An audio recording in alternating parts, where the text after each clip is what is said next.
सामने भी आपने कहा राजपूत, और राजपूत जब उग्र हो जाए तो एक दूसरे का लठ बजा ले। तो शेखावाटी में अगर शेखा जी की मूर्ति नहीं लगेगी तो मतलब मूर्ति लगेगी किसकी? तो मतलब इससे ज्यादा मूर्ख अगर कोई ऐसी बात करते हैं, आजकल सोशल मीडिया पे आए और बयान ठोक दिया और उस बयान के ऊपर फिर अपने छोटे मोटे उसको पैसे लगा के उसको विज्ञापन चला के उसको भ्रमित कर दिया। जो सरकारी स्कूल में जो हमारे बच्चे पढ़ रहे हैं उनकी रोटी का निवाला खा गए ये लोग, तो इनसे घटिया और हो ही क्या सकता है। लोग अशोक गहलोत जी को कहते हैं जादूगर, और मैं उनको कहता हूं झूठ का घर।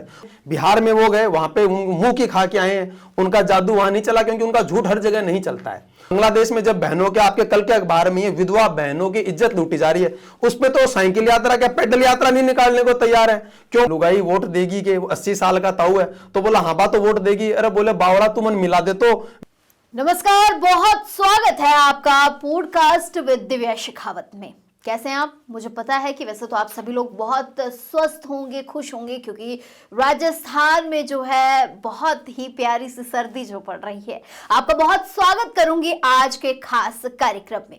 और आज के खास कार्यक्रम में मेरे साथ खास शख्सियत के रूप में खास चेहरा भी है, जिन्होंने हाल ही में जो है शिवसेना ज्वाइन की है। मेरे साथ आज जो है इस प्रोग्राम में कुशल सिंह राठौड़ मौजूद हैं। सबसे पहले तो इनका स्वागत करेंगे, इनको ढेर सारी बधाई देंगे शिवसेना ज्वाइन करने की। बहुत सारी मैं बधाई दूंगी आपको कुशल जी कि आपने जो है शिवसेना का दामन थाम लिया है। आज जो है शिवसेना के बारे में ही आपसे पूछेंगे और थोड़ी सी जो है चर्चा करेंगे शिवसेना के ऊपर। सबसे पहले तो मैं ये पूछूंगी कि पहला सवाल यही रहेगा कि क्यों आखिर में विचार आया कि शिवसेना ज्वाइन करनी? बजरंग दल भी था, अगर राजस्थान में वर्चस्व कायम करना है तो फिर बजरंग दल भी तो ज्वाइन कर सकते थे। बजरंग दल ही क्यों? मिलता जुलता सही, फिर बीजेपी भी है, क्योंकि देखिए भगवा तो बीजेपी में भी है, शिवसेना ही क्यों?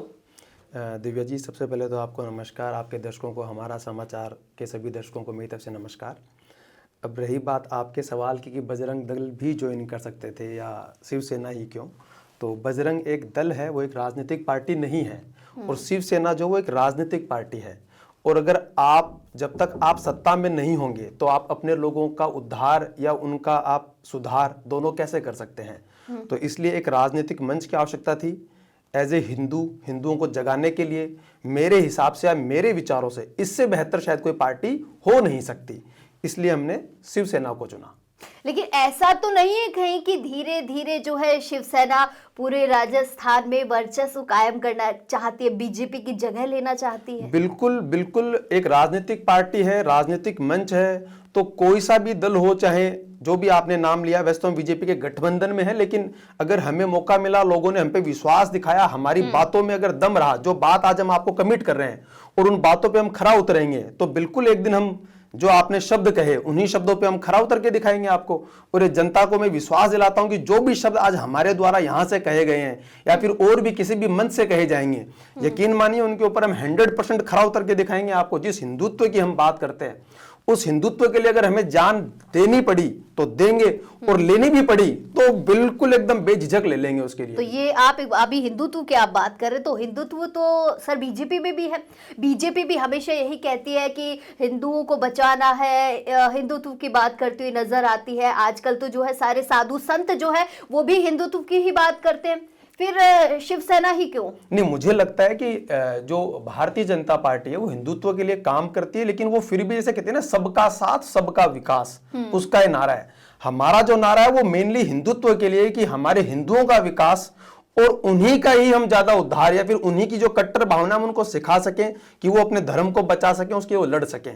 तो थोड़ा सा आप समझिए, ये 19-20 का आप डिफरेंस मान लीजिए कि बीजेपी जो है वो सर्व धर्मों को लेके चलना चाहती है, और हमारा जो हम कट्टर हिंदुत्व पे ही चलना चाहते हैं।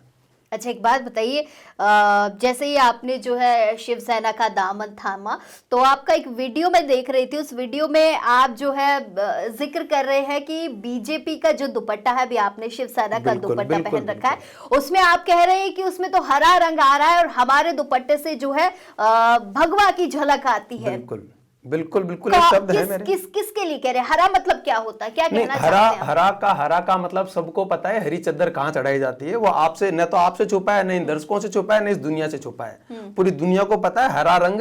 इस अगर भारत देश के अंदर आज के समय पे जिस हिसाब से जिहादियों ने ये जो लव जिहाद, जमीन जिहाद, सबको सल्टाओ जिहाद, जब से जिहादी बने हैं तो इन्होंने ही अपना रंग चुना है।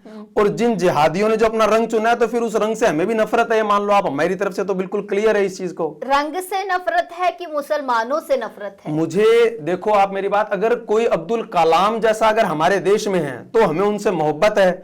और बाकी अगर कोई ये सोचता है कि पढ़ा लिखा इंजीनियर, इसका मतलब ये होगा कि हमें पढ़े लिखे कोई इंजीनियर डॉक्टर है उनसे भी मोहब्बत है, तो बिल्कुल नहीं है साहब। अभी आपने देखा होगा दिल्ली के अंदर बाकायदा डॉक्टर जो पढ़े लिखे, जिनको हम सबसे अच्छा पेशा एक भगवान का दर्जा जाता है, डॉक्टर होने के बावजूद भी उन लोगों ने क्या हरकत करी। उन्होंने जैसे गृह मंत्री जी ने भी, सॉरी अपने ये राजनाथ जी ने भी अपने ये शब्द कहे कि आरएक्स लिखने की बजाय उन्होंने आरडीएक्स लिख दिया। और सोचो 15 लोगों की मतलब निर्मम हत्या। इससे वो आप इनसे आप क्या उम्मीद रख सकते हो? फिर आप वो उम्मीद रखना ही आपका बेकार है आपका उसमें।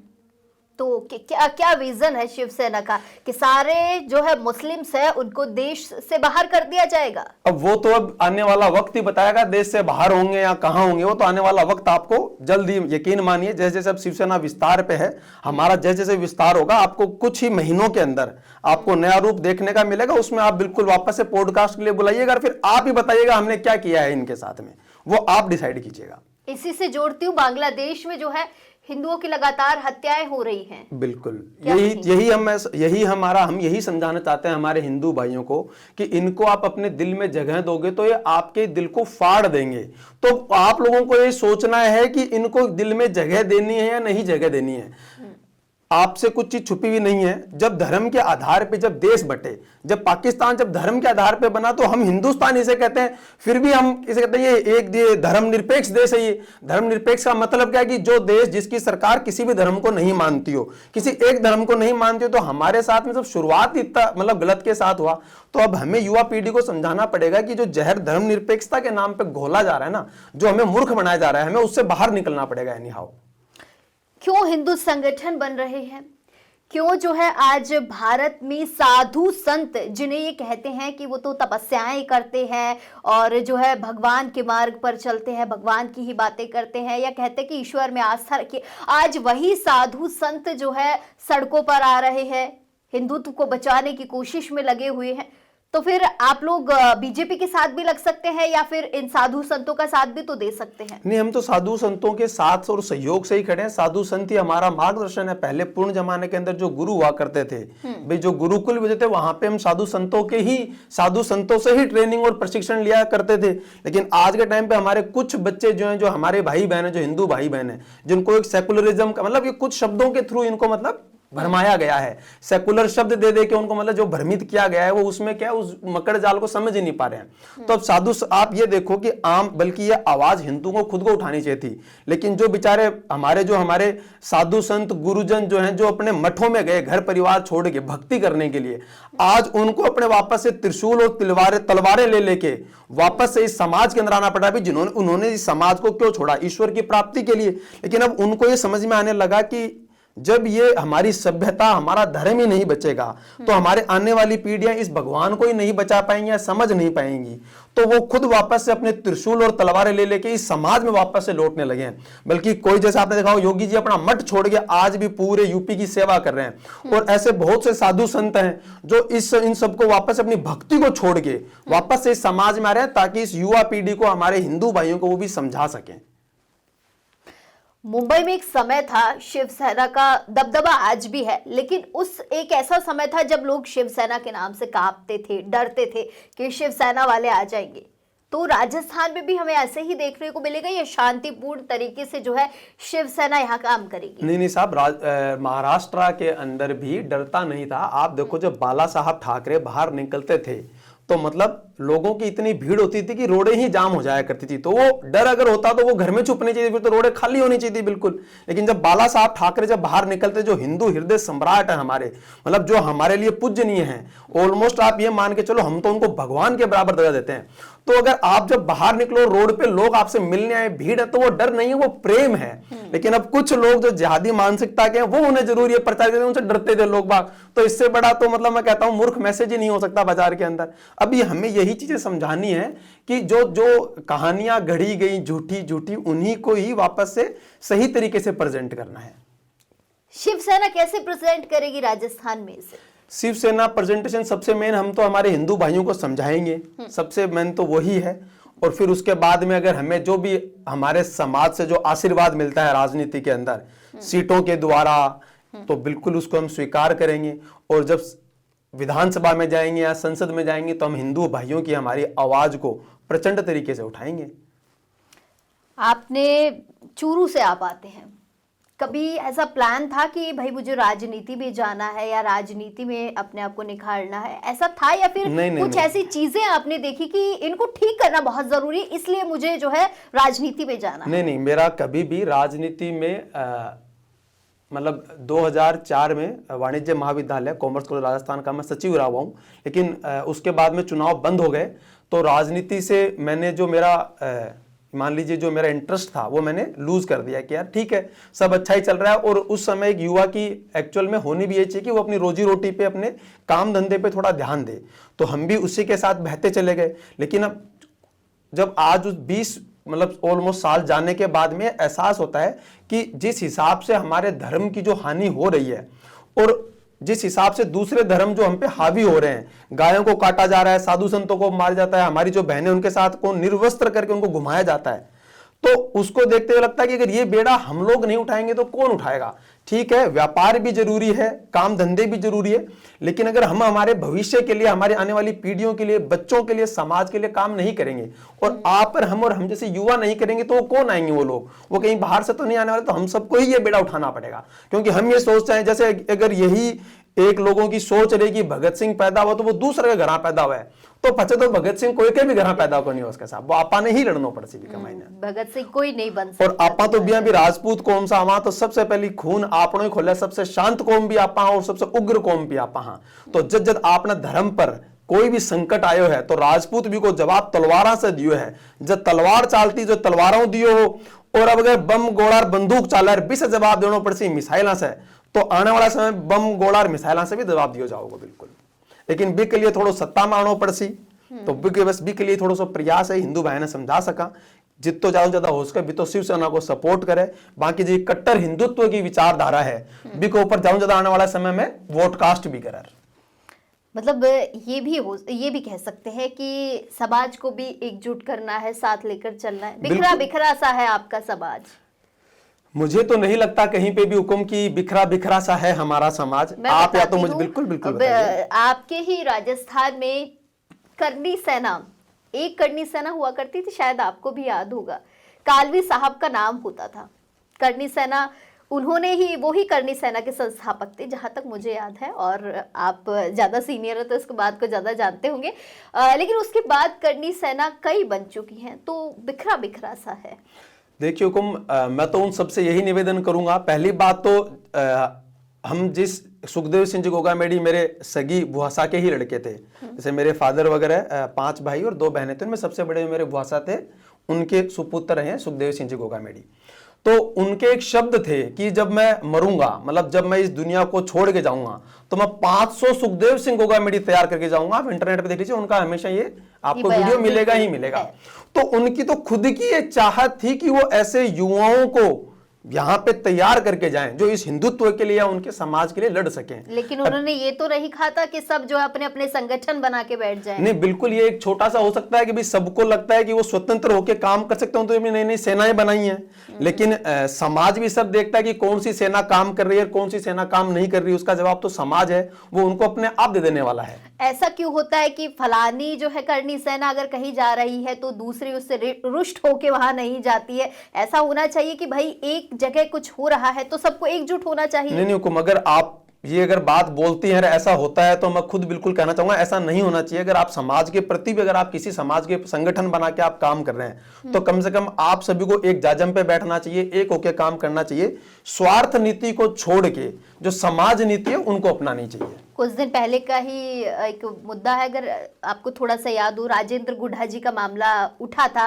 राजपूत हॉस्टल में वो पहुंचे, उन्हें वहां घुसने नहीं दिया गया। वो भी राजपूत है, हॉस्टल भी राजपूत है, चला रहे हैं वो भी राजपूत हैं, लेकिन कहाँ ऐसी कमी आ गई कि जो है उन्हें दीवार पे चढ़ के उतरना पड़ा। फिर आपसी उन्हीं राजपूत भाइयों से जो है तू मैं हुई, और बहुत मतलब इस मामले ने भी बहुत तूल पकड़ा था। तो मैं आपकी ही बातों का जवाब दे रही हूँ। कहाँ एकता की बात कर रहे हैं राठौड़ साहब आप? नहीं हुकुम, देखो जैसे कहा ना, राजपूत समाज उग्र शांत समाज भी है, सबसे शांत समाज भी है। मेरा ये मानना है राजपूत समाज एक ऐसा समाज है जो सभी जातियों को, 36 कौम में से 35 को खुद के ऊपर ही समझता है, क्योंकि उसका तो हमेशा काम रहा है कि उनकी शरण में जो भी आया उसे उन्होंने हमेशा पनाह दी है।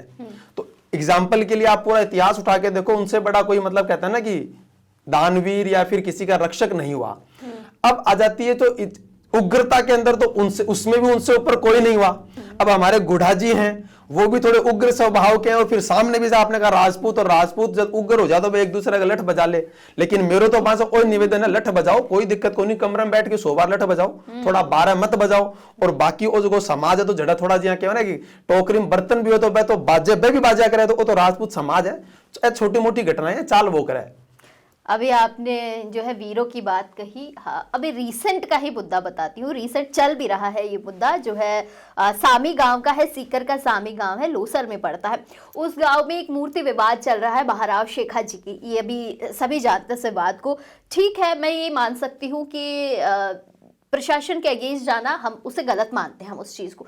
लेकिन महाराव शेखा के लिए वहां कुछ लोग जो है गलत तरीके की टिप्पणियां कर रहे हैं, गलत भाषा का प्रयोग कर रहे हैं।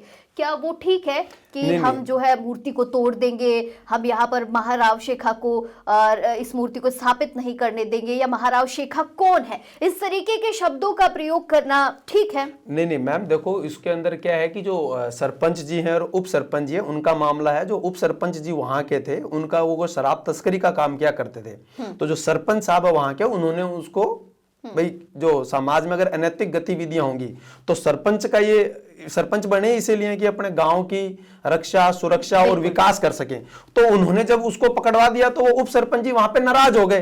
तो उनको आने वाला समय भी चुनावों का है, आप समझते हैं, चुनावों के अंदर फिर वो कुछ ना कुछ मुद्दा चाहिए। तो उप सरपंच जी ने देखा कि यार यहाँ बहुत अच्छा डेवलपमेंट हुआ है। उनका पूरा, मैंने जो सरपंच जी है उनके इंटरव्यू भी सुने, उनसे व्यक्तिगत मुलाकात की। तो राजस्थान के अंदर जब जिस बंदे ने गांव के अंदर 22 करोड़ लगवाए हैं, सरकार से रिक्वेस्ट करके, जैसे भी उन्होंने अपनी व्यवस्थाओं से वो पैसे लगवाए हैं, इतना डेवलपमेंट कराया है, तो अब चुनाव में सामने वालों के पास जब मुद्दा नहीं होता तो उनको पता है कि हम ये मुद्दा उठा लेते हैं जिसकी कोई तथ्यहीन है। ये तो बिल्कुल कहते हैं ना कि इससे ज्यादा कोई शर्म की बात नहीं हो सकती। जिस शेखावाटी के नाम से जो जाने जाते हैं, मतलब आज जैसे हम हिंदुस्तान है और हिंदुस्तान में अगर हिंदू ही नहीं रहेंगे तो रहेगा कौन? तो शेखावाटी में अगर शेखा जी की मूर्ति नहीं लगेगी तो मतलब मूर्ति लगेगी किसकी? तो मतलब इससे ज्यादा मूर्ख अगर कोई ऐसी बात करते हैं तो उनसे ज्यादा मूर्ख तो शायद फिर इसको हिंदुस्तान में पैदा नहीं हो सकता। क्योंकि आज जो ये कहते हैं कि शेखावाटी में शेखा जी की मूर्ति नहीं लगेगी, तो ये जिहादी लोग क्या कहते हैं कि इस हिंदुस्तान में हिंदू नहीं रहेंगे। तो मतलब आप इन लोगों की मानसिकता समझिए, और यकीन मानिए मैडम, वहां ज्यादा लोग नहीं है, ये मुश्किल से 5 से 7 लोग हैं। लेकिन वो क्या करते हैं, आजकल सोशल मीडिया पे आए और बयान ठोक दिया, और उस बयान के ऊपर फिर अपने छोटे मोटे उसको पैसे लगा के, उसको विज्ञापन चला के उसको भ्रमित कर दिया। कोई भी समाज वहां खिलाफ नहीं खड़ा है। आप यकीन मानिए, वो जो उनके जो सामी जो सरपंच साहब हैं, उनका मैंने एक इंटरव्यू सुना था, उसको बता रहे थे कि टोटल 2100 वोट है सामी गांव में, और 2100 वोटों में ऑलमोस्ट 2035 वोट से विजयी हुए वो, और 60 वोट नोटा को चले गए। तो उनके साथ तो पूरा गांव, क्या मुझे तो लगता है अड़ोसी और पड़ोसी गांव भी उनके साथ खड़ा है। अब कैसी बात, ये सिर्फ एक राजनीतिक मुद्दा है। और मैं तो उनको वहां पे, हम खुद देख के आए हैं, वो मुश्किल से 5 से 10 आदमी हैं जो बाकी समाज के लोगों को गुमराह कर सकते हैं। लेकिन हिंदू एकता है, न तो ये टूटेगी और न इसको हम टूटने देंगे। इसके लिए अगर शिवसेना को भी वहां पे जाना पड़ा, हमारे हिंदू भाइयों को समझाना पड़ा, तो हम अग्रिम पंक्ति में सबसे आगे जाके वो हम उनको समझाएंगे उस चीज के लिए। एक बात बताइए, बीजेपी का क्या विजन देखते हैं आप राजस्थान में? क्या विजन है बीजेपी आने वाले 5 साल के बाद? एक बार बीजेपी का विजन बताइए, उसके बाद आने वाले 5 साल के बाद क्या शिवसेना अपने जो लोग हैं उन्हें तैयार करेगी भी? आप महासचिव महामंत्री अभी आप बने हैं, तो आप बताइए कि क्या शिवसेना जो है अपने कैंडिडेट्स को उतारेगी आने वाले चुनाव में? बिल्कुल मैम, पहली बात तो हम गठबंधन के अंदर हैं। अगर हमें गठबंधन से सीटें मिलेंगी तो उस गठबंधन का मान सम्मान करते हुए जितनी सीटें हमें दी जाएंगी उन पे हम पूरा प्रबल तरीके से और जोरदार तरीके से हम चुनाव लड़ेंगे। और रही बात बीजेपी के भविष्य की, तो ये बात तो शायद उनके पदाधिकारी ज्यादा अच्छे से बता सकते हैं। आज के टाइम पे तो फुल मैंडेट है मोदी जी के नाम से, हिंदुत्व के नाम से। तो मेरा ये मानना है बीजेपी को थोड़ा सा और हिंदुत्व का काम थोड़ा जोर शोर से और अच्छे से करना चाहिए, क्योंकि अभी कुछ समय पहले ही आप अपने जयपुर के अंदर ही बाकायदा एक हिंदू भाई की चाकुओं से गोदकर हत्या कर दी गई थी। तो इन चीजों पे मुख्यमंत्री जी से मैं यही निवेदन करूंगा वो संज्ञान ले। और बाकी आज के समय पे भ्रष्टाचार के ऊपर मुख्यमंत्री जी जो काम कर रहे हैं वो बहुत ही शानदार है। मतलब आप खुद देखिए, मिड डे मील के नाम से कोरोना में जो 2000 करोड़ का इन लोगों ने, जो हमारे जो मतलब आर्थिक कमजोर बच्चे हैं जो सरकारी स्कूलों में पढ़ाई कर रहे हैं, जो हमारे बच्चे, उनका दूध का पैसा, उनके मतलब रोटी का पैसा छीन के कांग्रेसी खा गए। तो इससे बुरी और इससे घटिया बात क्या हो सकती है? मतलब जो आप रोटी का पैसा, जैसे लालू जी मतलब हमारे गाय और पशुओं का जो चारा खा गए थे, वैसे ये तो हमारे जो आर्थिक कमजोर बच्चे हैं जो सरकारी स्कूल में जो हमारे बच्चे पढ़ रहे हैं उनकी रोटी का निवाला खा गए ये लोग। तो इनसे घटिया और हो ही क्या सकता है। और माननीय मुख्यमंत्री जी भजन लाल जी ने जो ये घोटाला उजागर किया है, तो इससे अच्छी कोई बात ही नहीं हो सकती। यकीन मानिए थोड़ा सा बैकलॉग बहुत ज्यादा देगा अशोक गहलोत जी। और अभी भी देखो वो अरावली के नाम से, अभी अरावली का जब सुप्रीम कोर्ट ने वापस से मैसेज दे दिया गया, लोग अशोक गहलोत जी को कहते हैं जादूगर और मैं उनको कहता हूं झूठ का घर। वो झूठ को इतना अच्छा प्रचारित करते हैं अशोक गहलोत, जिसका कोई लेवल और लिमिट नहीं है। सुप्रीम कोर्ट ने एक व्याख्यान दिया कि भाई 100 मीटर से नीचे की पहाड़ियां अरावली में नहीं काउंट होंगी। हमने भी उसका विरोध किया, बिल्कुल नहीं हो, बिल्कुल ये फैसला गलत था सुप्रीम कोर्ट का, और जोर जोर से मैंने आवाज उठाई। अभी वो सुप्रीम कोर्ट ने उस फैसले पर रोक लगा दी, लेकिन आज की तारीख में ऑलमोस्ट आज जब वो फैसला पूर्ण हो चुका है तो भी वो साइकिल यात्रा निकाल रहे हैं। क्यों भाई? जब फैसला वापस हो चुका है तो अब आप अपने घोटालों को छुपाने के लिए, क्योंकि उन्होंने 2000 करोड़ घोटाला उजागर हो चुका है, तो ये कैसे भी करके घोटाला दबे, तो वो साइकिल यात्रा अरावली के नाम से निकाल रहे हैं। इससे अच्छा आप ये बताओ ये पैसे आपने खाए कैसे, उसका जवाब दो साइकिल यात्रा पे आप। तो हम आपसे बात करें तो वो झूठ का घर है, कोई जादूगर नहीं है। बिहार में वो गए, वहां पे मुंह की खा के आए हैं, उनका जादू वहां नहीं चला, क्योंकि उनका झूठ हर जगह नहीं चलता है। यही 2 दिन में अशोक गहलोत जी कह देते हैं कि पायलट नाकारा है, और फिर 2 दिन बाद में कहते हैं मैं तो मजाक कर रहा था, ये तो हमारे घनिष्ठ कार्यकर्ता हैं। ऐसे ही उन्होंने गजेंद्र सिंह जी शेखावत के लिए शब्द कहे कि इन्होंने संजीवनी में घोटाला किया, और फिर जैसी सरकार बदली तो मानहानि केस हुआ, उसमें जब केस हारे अशोक गहलोत जी तो उन्होंने उसको वापस से कन्वर्ट कर दिया कि ये बातें तो राजनीति में चलती रहती हैं, इन बातों को भुला देना चाहिए। तो ये कांग्रेसियों की ये हकीकत है, वो सिर्फ झूठ के घर हैं, अपने स्वार्थ के लिए सबको मतलब गुमराह करते हैं। मैं कहता हूं उनसे आप जवाब मांगो ना, बांग्लादेश पे वो चू नहीं करते। बांग्लादेश में जब बहनों के, आपके कल के अखबार में विधवा बहनों की इज्जत लूटी जा रही है, उस पे तो साइकिल यात्रा क्या पैदल यात्रा नहीं निकालने को तैयार है। क्यों भाई? वो उनको अरावली दिखती है, और अरावली के अंदर भी सब जगह खनन के पट्टे इस कांग्रेसियों ने, अशोक गहलोत सरकार ने बांटे हैं। यहां तक कि साधु संतों ने भी आत्महत्या की, अपना पूरा शरीर जलाया, तब जाके इन्होंने भरतपुर के अंदर उन पहाड़ों को जो उन्होंने लीज के पट्टे दिए उनको रोका गया कुछ समय के लिए।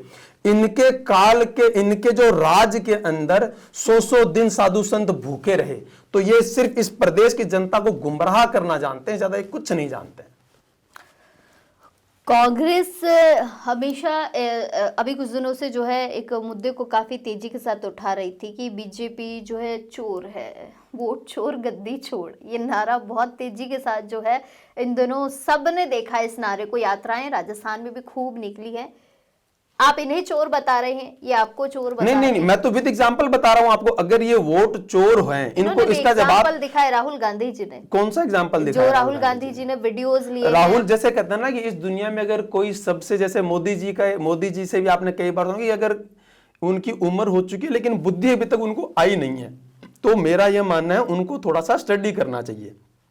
बीजेपी सर लेके आई है। वो क्यों लेके आई है? क्योंकि आप भी ये सच जानते हैं और पूरा पूरा जितने भी जो लोग हैं उनको सबको सच पता है कि बहुत से हमारे नागरिक ऐसे हैं जिनका शहर के अंदर भी वोटर आईडी कार्ड है और गांवों के अंदर भी वोटर आईडी कार्ड वो रखते हैं। तो अगर इसके थ्रू अगर उनको हटा दिया गया तो उसमें कोई बुरी बात नहीं है। आप सोशल मीडिया पे हमेशा एक मीम्स चलते रहते हैं कि एक ताऊ ने जाके पूछा कि मारली लुगाई वोट देगी कि 80 साल का ताऊ है, तो बोला हाँ बा तो वोट देगी। अरे बोले बावड़ा तू मन मिला दे तो बिन तो मेरे ही 20 साल हो गया।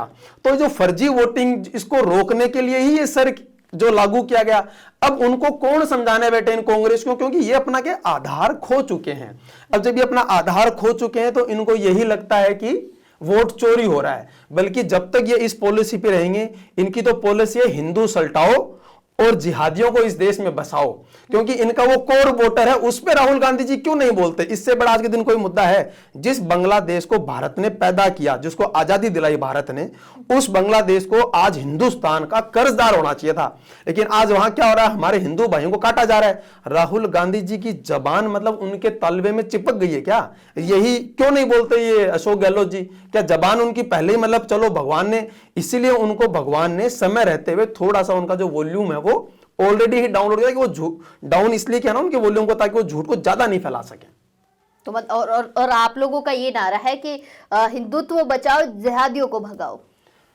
बिल्कुल साहब, 100% ये नारा है। इस नारे में कोई कमी नहीं है। हिंदुत्व बचाओ जिहादी सल्टाओ, बल्कि हमारा तो ये नारा है। चलिए, बहुत शुक्रिया कुशल सिंह जी, बहुत अच्छी बात है आज आपके साथ हो गई है और पॉडकास्ट भी मुझे लगता है आज बहुत बढ़िया रहा है। आज मेरे साथ पॉडकास्ट विद दिव्या शेखावत में कुशल सिंह राठौर थे चूरू से, और इन्होंने जो है हाल ही में शिवसेना का दामन थामा है। काफ़ी सारी जो है चर्चाएं आज इनके साथ की है, लंबी चौड़ी ये चर्चा हो गई है। फिर वापस से मिलेंगे इसी पॉडकास्ट में एक और नए गेस्ट के साथ, ऐसी तड़कती भड़कती बातों को लेकर। आपको क्या करना है? आपको हमारे साथ जुड़े रहना है और ज़्यादा से ज़्यादा जो है हमारा समाचार के साथ कनेक्टिविटी बना के रखनी है। आपको पूरे जो मैं ढेर सारी बधाई और शुभकामनाएं दूंगी, और आइए वापस से एक चर्चा करेंगे आपके साथ दोबारा से। चलिए, आप लोग भी जुड़े रहिए हमारा समाचार के साथ। नमस्कार।